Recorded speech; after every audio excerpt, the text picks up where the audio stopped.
kepada teman-teman sekalian, apa korupsi menurut pendapat saudara? Dimulai dari Masnya ini. Menurut saya korupsi adalah tindakan yang merugikan orang lain untuk kepentingan pribadi. Sebelumnya Masnya namanya siapa sama dari Projo? Aditya Radika Prayoga dari Ilmu Komunikasi. Ya bisa diulang jawabannya.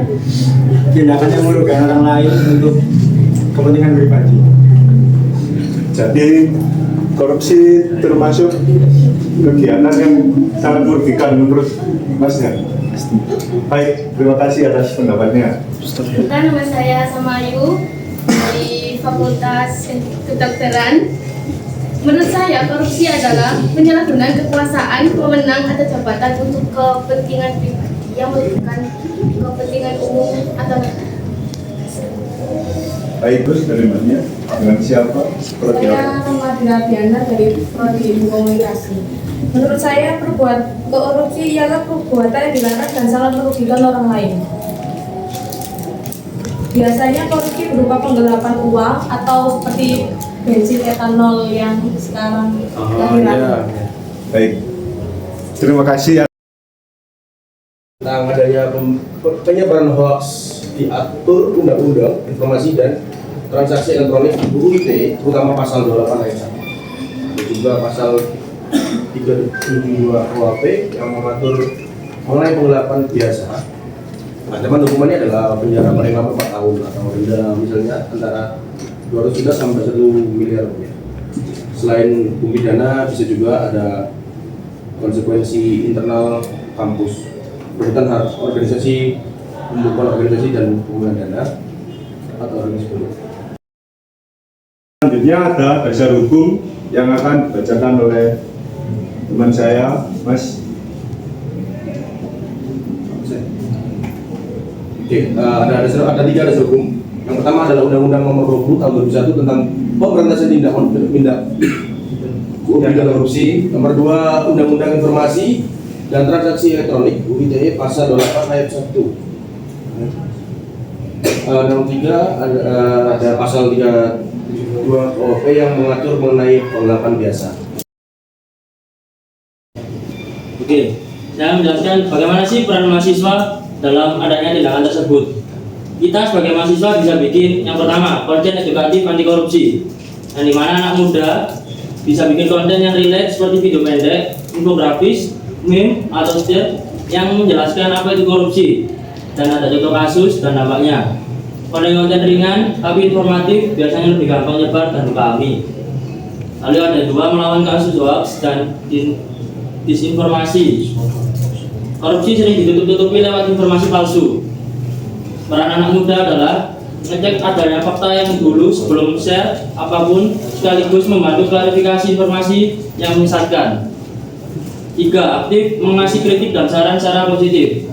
Generasi muda bisa pakai platform kayak X, Twitter, Instagram, atau TikTok buat ngasih pendapat atau mengkritisi kebijakan yang nggak transparan. Suara massa di medsos sering banget bikin isu naik dan diperhatikan. Maka dari itu, kita sebagai mahasiswa harus melihatnya dulu. Apakah konten pada medsos tersebut adanya hoax apanya tidak?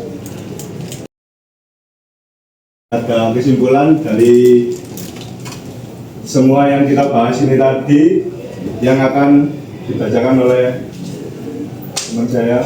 Kesimpulan dari materi yang telah kita paparkan dapat saya simpulkan, generasi muda memegang peran strategis dalam upaya pencegahan korupsi di era digital karena mereka adalah kelompok yang paling aktif dan melek teknologi. Melalui media sosial, anak muda dapat menyebarkan edukasi anti korupsi secara kreatif, mengawasi kebijakan publik, serta memberikan tekanan sosial terhadap praktek-praktek yang tidak transparan. Media sosial juga menjadi ruang untuk membangun gerakan kolektif, melawan hoaks, dan mendorong budaya integritas di lingkungan sekitar, termasuk di kampus. Dengan memanfaatkan teknologi dan kreativitas yang dimiliki, generasi muda mampu menjadi motor penggerak terciptanya lingkungan yang lebih transparan, jujur, dan anti korupsi.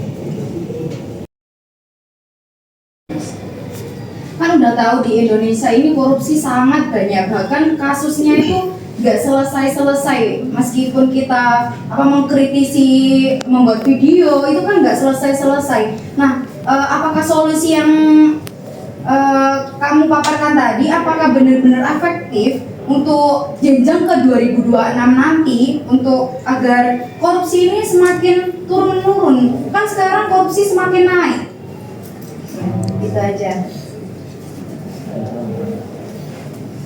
Oke Mbak, permisi aku menjawab ya. Kalau menurut saya korupsi itu dimulainya itu dari diri kita sendiri, kesadaran dari kita sendiri yang sebelum melakukan adanya tindakan korupsi tersebut. Nah, kita kan di sini proyek kita memaparkan di mana generasi muda dalam melawan korupsi di media sosial. Nah, sekarang kan banyak sih yang menyebar berita hoax, yang menyebar-nyebarkan adanya korupsi tersebut. Dan itu kan infonya belum pasti valid.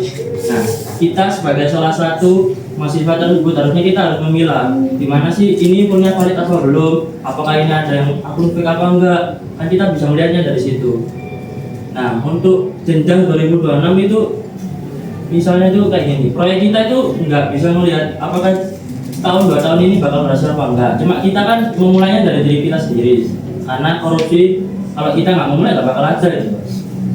Jadi seperti itu. Kita hanya memilah tentang adanya yang di media sosial yang adanya hoax tersebut, bukan mencegahnya itu. Gimana Pak? Sudah puas jawabannya? Terima kasih dari kami sudah membantu kami dalam menyelesaikan tugas kami. Mohon maaf apabila ini mengganggu waktu kalian dan ada kurangnya atau ada salah kata yang disengaja maupun tidak sengaja. Sekian dari kami. Wassalamualaikum warahmatullahi wabarakatuh.